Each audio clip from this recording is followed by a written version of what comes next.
सन 1947 में देश अंग्रेजों की गुलामी से आजाद तो हुआ, लेकिन बंटवारे की आग में सैकड़ों हजारों जिंदगियां भी खाक हो गई। देश का विभाजन हुआ और धार्मिक उन्माद के अंधे कुएं में न जाने कितने बेगुनाह गुम हो गए, न जाने कितने लाख विस्थापित हुए। आजादी की 75वीं सालगिरह के ठीक एक दिन पहले देश के बंटवारे को लेकर प्रधानमंत्री का दर्द भी छलक उठा। उन्होंने ट्वीट कर उस विभत्स पल को याद किया। देश के बंटवारे के दर्द को कभी भुलाया नहीं जा सकता। नफरत और हिंसा की वजह से हमारे लाखों बहनों और भाइयों को विस्थापित होना पड़ा और अपनी जान तक गंवानी पड़ी। उन लोगों के संघर्ष और बलिदान की याद में 14 अगस्त को विभाजन विभीषिका स्मृति दिवस के तौर पर मनाने का निर्णय लिया गया है। ये दिन हमें भेदभाव, वैमनस्य और दुर्भावना के जहर को खत्म करने के लिए न केवल प्रेरित करेगा, बल्कि इससे एकता, सामाजिक सद्भाव और मानवीय संवेदनाएं भी मजबूत होंगी।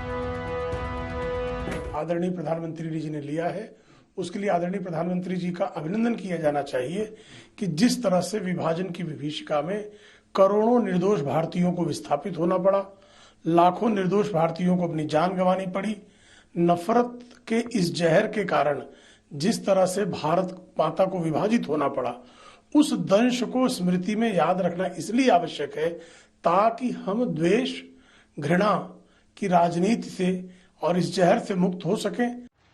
आजादी के उत्सव से एक दिन पहले प्रधानमंत्री के इस बयान में बंटवारे के दर्द को समझा जा सकता है, लेकिन आज की तारीख में सत्ताधारी के बयान पर सियासत ना हो, ये भी मुमकिन नहीं। विपक्षी दलों ने एक कतार में खड़े होकर पीएम और सरकार के खिलाफ मोर्चा खोल दिया है। कोई इसे नौटंकी बता रहा है तो कोई इसे आरएसएस का एजेंडा। गुरु गोलवलकर जी ने तो इतना कहा था अपने कैडर से कि अंग्रेजों के साथ लड़ने में अपनी ऊर्जा को खराब मत करिए। यही आरएसएस ने 52 वर्षों तक अपने हेडक्वार्टर पर तिरंगा नहीं लहराया और आज ये हमें राष्ट्रवाद का पाठ पढ़ाने आए हैं।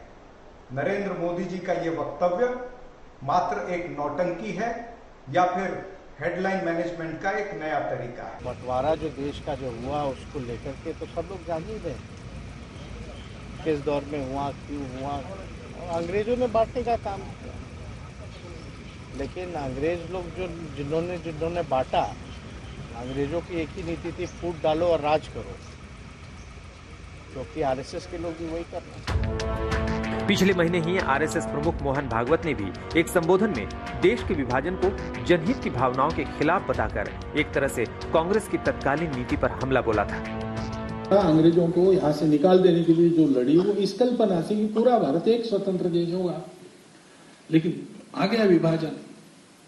विभाजन मान्य करते समय कोई सार्वमत नहीं लिया गया। उस समय सार्वमत लेते विभाजन को मान्यता मिलती ही नहीं, लेकिन नेताओं ने निर्णय कर दिया, जनता ने उसको मान लिया।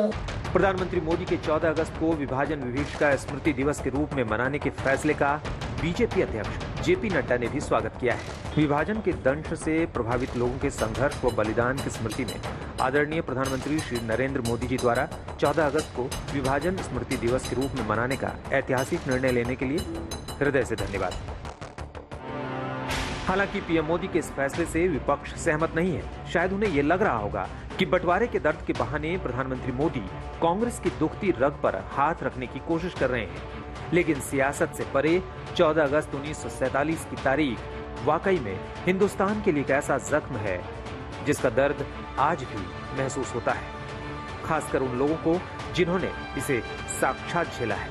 बेशक ये एक देश का विभाजन था, लेकिन इसने लाखों दिलों और परिवारों में सदियों की दूरी पैदा कर दी और कम से कम आज के दिन इस बेहद संवेदनशील मुद्दे पर राजनीति की कोई जगह नहीं होनी चाहिए। आज तक ब्यूरो।